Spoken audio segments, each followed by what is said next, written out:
So hey guys, this is Pratham from fitness to tech और आपका इस चैनल पे बहुत बहुत स्वागत है।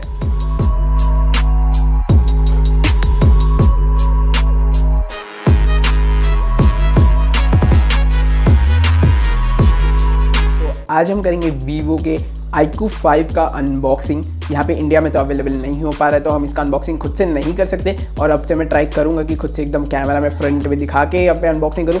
लेकिन हमने अपने भाई के पास से मंगाई ये वीडियो। साथ ही साथ इस वाले फ़ोन का गिव अवे पॉसिबल नहीं होने वाला, क्योंकि यहाँ पे इंडिया में मिलने ही नहीं वाला है, तो मैं यहाँ पे पॉसिबल नहीं करा सकता। सो सॉरी इसके लिए। तो हम अब इसके अनबॉक्सिंग शुरू करते हैं।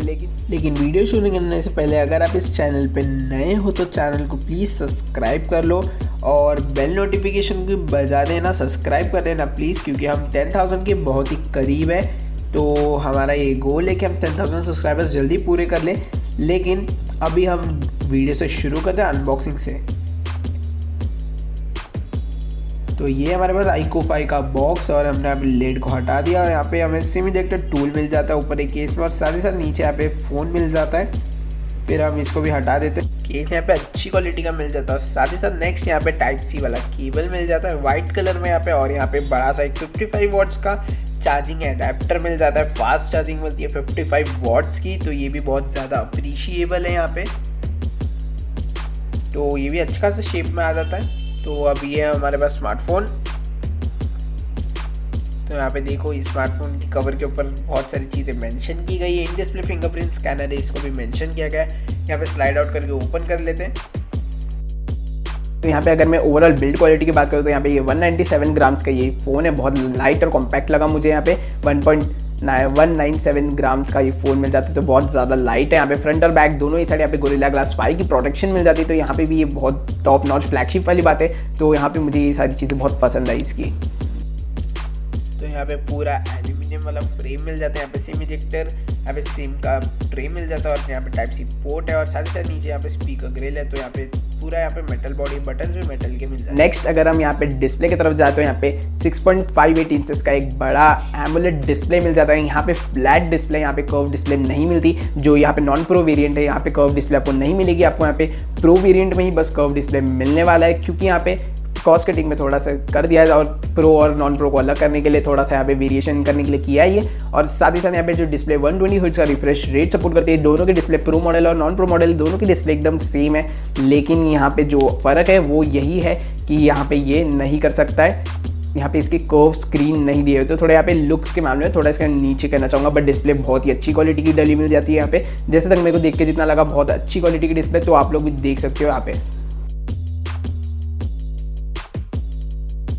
तो अगर मैं यहाँ पे सीधी से परफॉर्मेंस में बात करूँ तो यहाँ पे परफॉर्मेंस में तो ये फ़ोन एकदम टॉप नॉच स्केल कर जाता है सारे फ़ोन्स को। यहाँ पे स्नैपड्रैगन 865 वाला प्रोसेसर डाला हुआ है, सुपर फास्ट प्रोसेसर है। अभी के लिए ये लेटेस्ट प्रोसेसर है, लेकिन स्नैपड्रैगन 865 प्लस भी लॉन्च हो चुका है, लेकिन फिर भी इसमें स्नैपड्रैगन 865 आता है। लेकिन बहुत ज़्यादा यहाँ पे फास्ट वर्क करने वाला है। आपको ये प्रोसेसर तो पहले भी टेस्ट करके मैंने दिखाई दिया है, बहुत अच्छा प्रोसेसर मिल जाता है यहाँ पे। तो अब इस प्रोसेसर को बहुत टेस्ट करके भी देख लेंगे कि किस तरह का वर्क करता है, एंटू बेंचमार्क भी देख लेंगे, और साथ ही साथ सारी चीज़ें हम देख लेते हैं। यहाँ पे गेमिंग एक्सपीरियंस भी बहुत ही फाइन है। यहाँ पे बहुत कूल यहाँ पे वर्क करता है ये। यहाँ पे कूलिंग सिस्टम्स भी दी गई है इसके लिए। यहाँ पे बहुत अच्छे से फंक्शन भी कर जाता है, और मुझे तो इसके सारी चीज़ें बहुत अच्छे से पसंद आ रही है। इसकी जो परफॉर्मेंस है बहुत सुपर्ब लगी है मुझे। 8 GB का रैम मिल जाता है हमें। यहाँ पे रैम भी बहुत अच्छा वाला लगा हुआ है, LPDDR5 वाला रैम लगा हुआ है। और साथ ही साथ यहाँ पे 128 GB से यहाँ पे बेस वेरिएंट शुरू होता है, जो यहाँ पे LPDDR5 का यहाँ पे सपोर्ट मिल जाता है। तो ये भी बहुत LPDDR5 नहीं, यहाँ पे UFS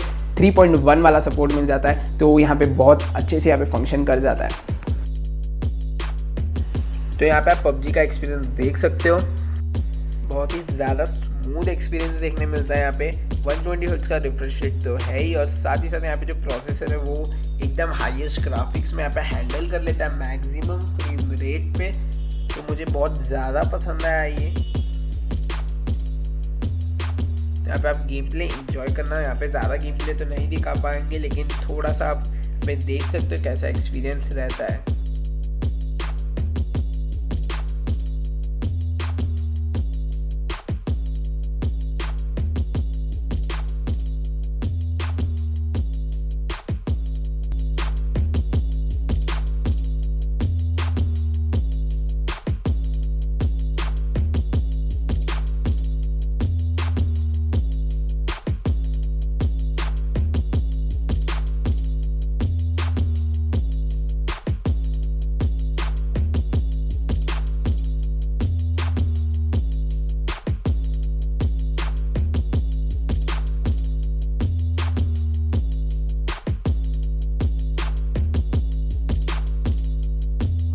यहाँ पे कैमरास की बात करें तो यहाँ पे ट्रिपल कैमरा का सपोर्ट है, यहाँ पे क्वाड कैमरा नहीं है, लेकिन मैं यहाँ पे कुछ मतलब कंप्लेन नहीं करना चाहूँगा क्योंकि क्वाड कैमरा में भी दूसरा अगर 2 मेगापिक्सल का सेंसर है तो कोई मतलब नहीं बनता।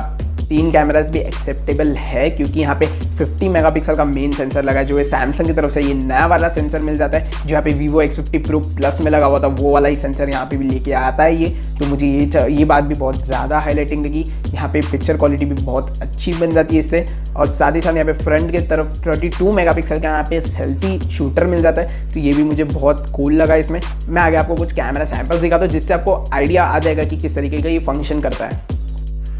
तो ये यहाँ पे कैमरा का UI, यहाँ पे बहुत सारे ऑप्शंस मिल जाते हैं। 20x तक का मैक्स जूम भी हमें देखने मिलता है, तो ये सारी चीज़ें भी बहुत ज़्यादा अमेजिंग लगती हैं। यहाँ पे 20x तक का मैक्स जूम देखने मिलेगा, तो यहाँ पे देख लो 20x तक का मैक्स जूम होता है, लेकिन वीडियो में यहाँ पे बस 10x का ही जूम मिलता है। और यहाँ पे बहुत सारे ऑप्शंस मिल जाते हैं, hyper lapse, time lapse, slow motion से लेके बहुत सारे ऑप्शन मिल जाते हैं। नाइट वीडियो मोड का भी ऑप्शन मिल जाता है यहाँ पे।